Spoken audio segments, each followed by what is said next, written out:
There's a version of being lean that nobody talks about honestly. You're not overweight. In clothes, you look fine, maybe even thin, but without a shirt, there's soft fat around your stomach, no visible muscle anywhere, and a body that looks like it's never been near a gym even if you've been training for months. That's skinny fat, and it's actually harder to fix than just being skinny because the standard advice for each problem contradicts the other. And if you're just skinny, you bulk, you eat more, you add calories, you train for mass and standard protocol. Yeah, and if you're just fat, you cut. You eat less, you create a deficit, you lose the weight. But if you're skinny fat, bulking makes the fat worse before it helps the muscle, and cutting makes you look even more deflated and flat. You lose what little structure you had without replacing it with anything. Most people cycle between the two and end up exactly where they started, just more frustrated. Here's why it's physiologically different. Skinny fat isn't just a body composition problem, it's a hormonal environment problem. People in this state typically show elevated cortisol, lower testosterone relative to body fat, and impaired insulin sensitivity, a combination that makes the body extremely efficient at storing fat and extremely resistant to building muscle at the same time. You're not dealing with just one problem, you're dealing with a system that's been optimized for the wrong outcome. The fix isn't a bulk or a cut, it's a recomposition, building muscle and losing fat simultaneously.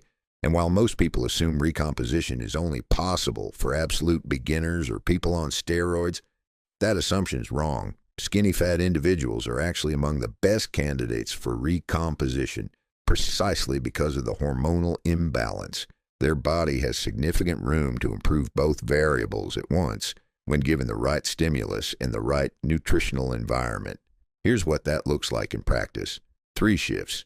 1. Train for muscle first, not fat loss. This sounds counterintuitive if your goal includes losing the stomach fat, but resistance training is the primary driver of the hormonal shift that makes recomposition possible.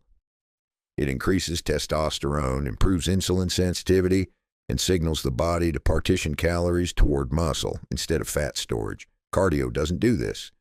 Cardio burns calories. Resistance training changes the system that decides where those calories go. 2. Eat at maintenance, not at a deficit or a surplus. This is the recomposition protocol, not a bulk, not a cut.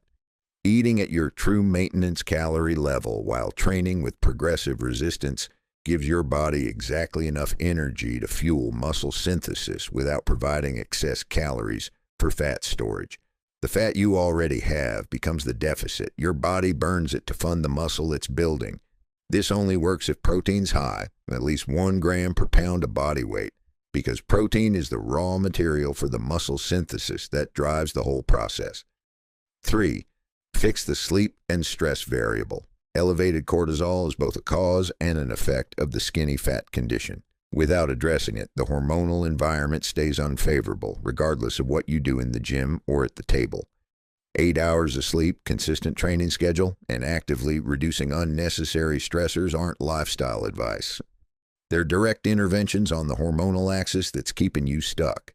This is a slower process than a bulk or a cut done in isolation, but it's the only process that fixes both problems at the same time instead of trading one for the other.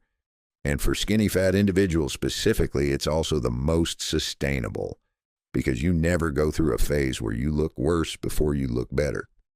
You're not between 2 problems. You have 1 problem with a specific solution. Now you know what it is. Subscribe. Every week we break down exactly this kind of science for bodies that don't respond to generic advice.